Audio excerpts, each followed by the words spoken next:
Mr. Ballin and I saw the same entity. At least I think. Just in different ways. Now, I don't usually do this, but there is going to be a prelude to today's story. And maybe this should have been the first story that I ever told on this channel. But I did not want to copy Mr. Ballin, especially when I'm already sometimes accused of copying him, which, by the way, I go out of my way to try not to.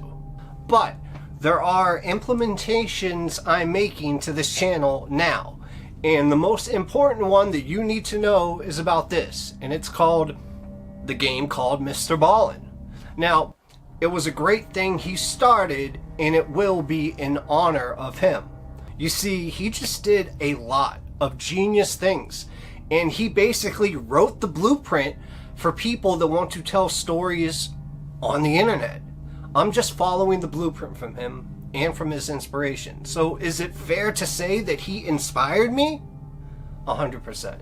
And that's why I'm starting to show my personality, because I think it's actually so similar to him, and that's why I don't want people thinking I'm ripping him off. It's just I saw something, I loved it, and then I emulated it because I feel like I already kind of do it on my own, and that's just who I am.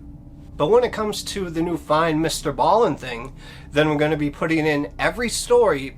And I know it's similar, if not the exact same thing, to when Mr. Ballin, would ask you to find the hidden message throughout, like I'm asking you to do. And then you have to write it down in the comment section with the timestamp and of what it was. And once again, I'm not doing this to copy him. I'm doing it because I thought that was one of the coolest things he did. And now he doesn't do it, and I really enjoyed it.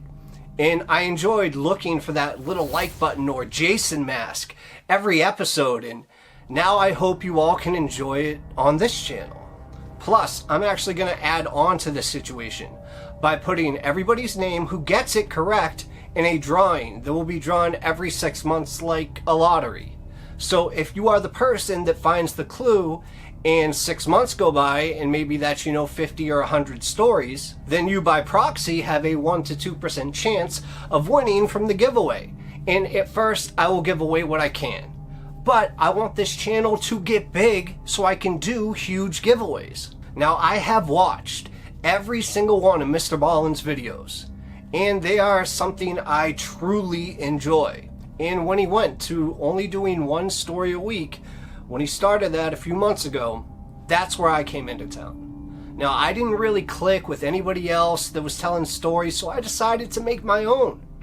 And hopefully for people that enjoy them, like myself. So, in case any of you were wondering the backstory of why I started this channel, now you know. It is because of Mr. Ballin. But it's more than that. It's actually a lot more than that in multiple ways.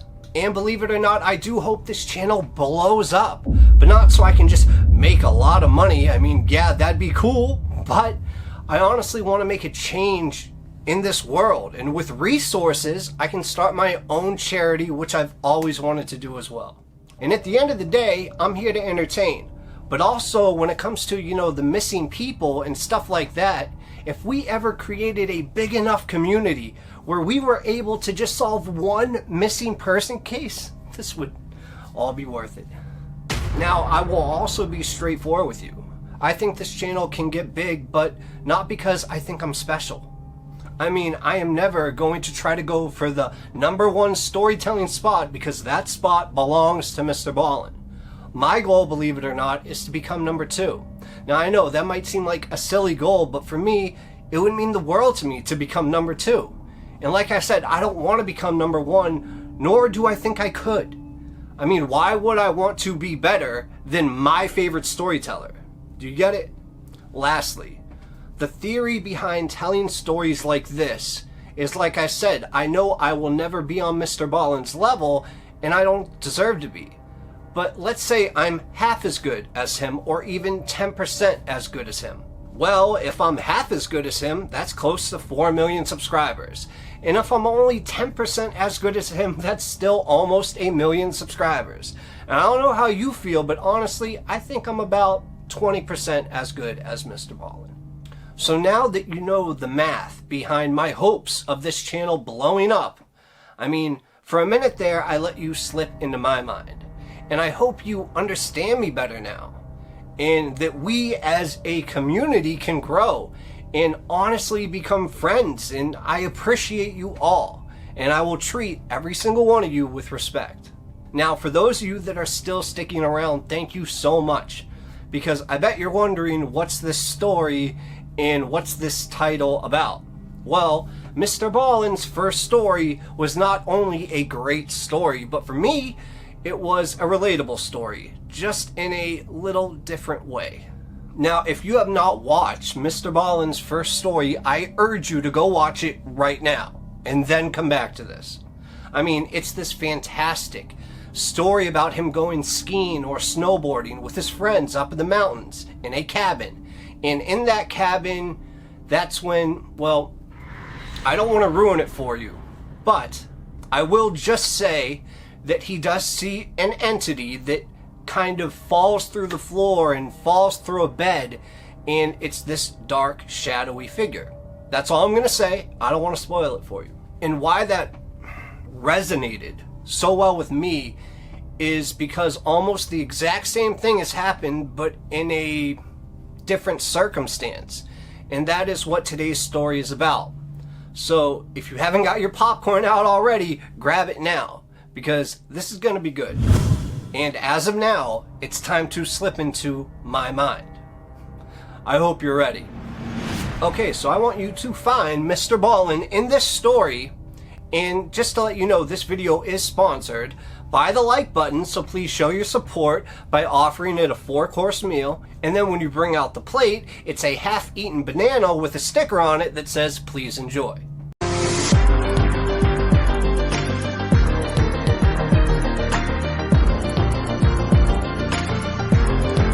Okay, so I suffered from sleep paralysis my whole life. And at first, I didn't even know what it was. And it happened, you could say, rarely. But as I jumped into my 20s, it was happening more and more.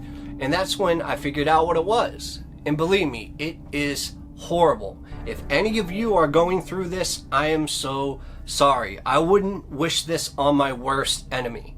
Now, the internet says there's no cure for it. And they say, just try to relax, and when it happens, to try to slip into a lucid dream. Well, let me tell you that it's not easy, and out of all the times I've had it, which is in the hundreds, I've only slipped into 1 or 2 lucid dreams. I mean, it's kind of hard to relax when you're paralyzed and you're focused on your breathing, and the more you focus on it, the less you are breathing, and you feel like this would be the worst possible way to die. Most of the time, I could open my eyes a little bit. And at first, when it started happening, I was almost thinking it was like a mind trick, because I would feel my eyes open a little bit, but I would be seeing things that weren't really there. And then when I would finally pop out of it, and I'd be like, okay, wait a minute. I remember seeing, that blue light of the clock and stuff, so was everything else that I saw real? And it took me a while to realize that I just had to suffer through it and try to find, little ways like touching my fingers together or rubbing my toes together to try to wake up. At least that's what they tell you to do online.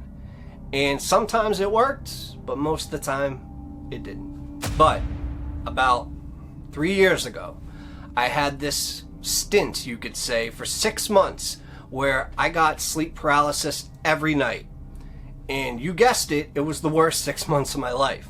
Now, during these 6 months, I had multiple crazy experiences, and I'm just going to focus on 1 or 2 of them in this story. In horror movies, like that movie Lights Out, where you see a black shadow, the lights flicker, and then it's closer.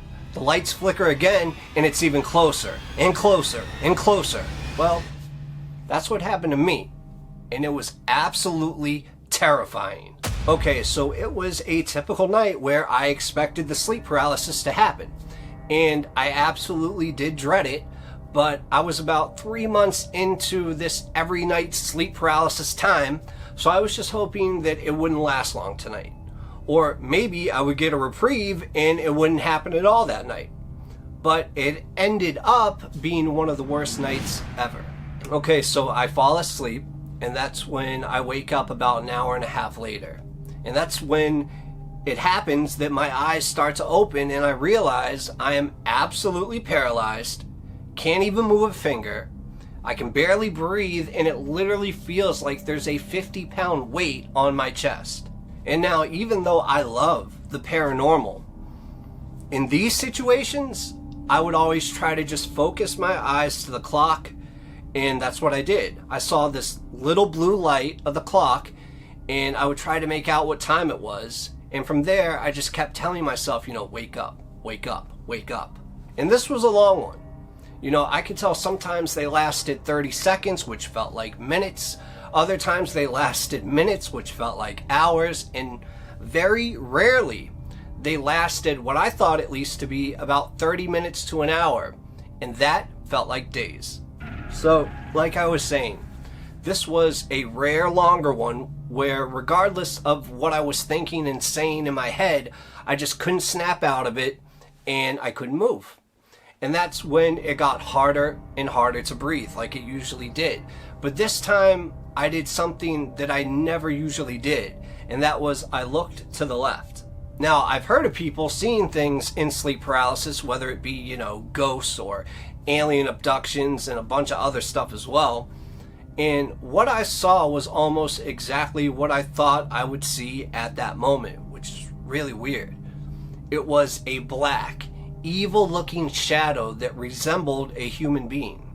Now, my adrenaline instantly started elevating, even more than it already was, and it just made it even harder for me to breathe. So I closed my eyes, and I said it was just a shadow from something. I don't usually look over there. When I open my eyes, it's going to be all gone. So then I start to squeak my eyes open, little by little. And as they're about halfway open, I see the exact same shape, the exact same ominous dark shadow, but now it's at the side of my bed. And I start, for the first time ever, to get extremely scared during sleep paralysis. I mean, I'm always scared, but never like this. Never. You see, at the time, I was sleeping at my parents' house, and at least I thought during that moment that my door was being opened. And I thought maybe my mother or father heard me trying to wake up, and I know that sounds silly, but at the moment, that's what I really thought. So the door opens, but I don't see anything or anyone opening it. And then I immediately look back to my left where that thing was standing near the bed, and I don't know how, but now it was right in front of me, no more than like 3 feet away, basically sitting on me. And the strange thing is I couldn't see its face, even though it was so close to me. It was so dark, but I could see the hands. And in the hands, it was like something you would see out of a horror movie. They were like this dark, green, and kind of veiny. And the hands had these like long nails that did not look like they were from a human, mind you. They actually didn't. They were like more pointy, if that makes sense. So at this point, I start internally screaming for it to get off me, and go. And I look back at the door, and now the door is closed.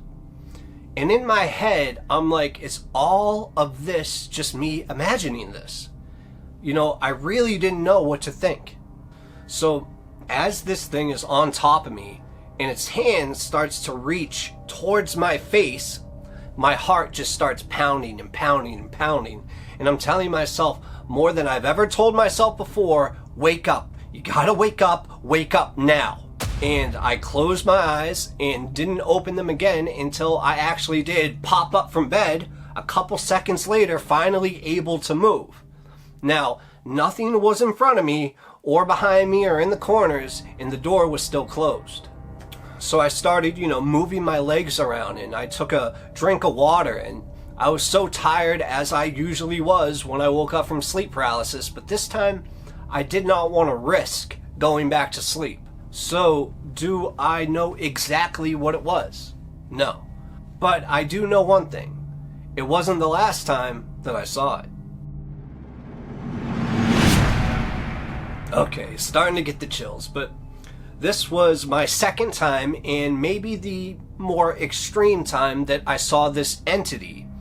And it was when I fell asleep in the living room on the chair. I was leaned back reclining after watching a movie. Now, I'm not going to overtell these stories for you in a dramatic fashion. I'm just going to tell you exactly what happened, and that's it. So I fell asleep in the chair, and I woke up a couple hours later, and I could tell it was a very bad case of sleep paralysis, just because of the way my neck was laying so far back from being on the chair the way that it was. I was like this. I was like, oh, I can barely breathe. So I knew it was going to be a hard thing to wake up, and that's when things kind of started to go off the rails. Now, I could have swore that I actually moved my neck up a little and was almost awake, opening up my eyes little by little in the living room, and right in front of me, standing almost right above me, I saw the exact same creature, whatever it was, and I saw the arms again, and immediately I got terrified. Now, I don't know if this next part was a lucid dream or an out-of-body experience or real or whatever, but basically this thing grabbed me by the foot, and I fell to the ground from the chair off the side of it, okay? And it literally, when it had me by the foot, I start clawing my way to a door that was about 4 feet away from where my parents were in. And I swear to you, it looked so real. Everything was so vivid, and at this moment, I could see the black shadow creature pulling my leg, and I'm still grasping at the floor, pulling myself inch by inch closer to the door until I actually do get to the door. And I'm laying on the ground, and I just start pounding on the door with my right hand. And I just keep pounding on that door, and I'm screaming for help. And I keep saying, help me, help me. I truly thought I was awake at this point. And I just keep knocking on the door while on the floor and screaming for help, but nothing ever happened from there on. That's when my body popped up, and I was still in the chair. My body immediately jumped up, like I got shocked, and I looked to the left and the right, and then I held my chest because it was bad. And then I took a look at the door, and I'm like, wait a minute, I thought I was just on the ground. What's going on? Now, that was probably the scariest night of my life. And after that, I did hours and hours of reading and research on sleep paralysis and how to avoid it. And basically, after a while, the only thing that would basically help me was sleeping at a 45-degree angle so my head was up high. Believe it or not, that kind of stopped it. At least either that or for some other reason it just stopped. And I still to this day get sleep paralysis, but once again, we're back to that rare stage. It's rare for me to get it, which I am so thankful for. Now, can I tell you 100% that what I saw was real? No. But can I tell you 100% that what I saw was purely my imagination? No.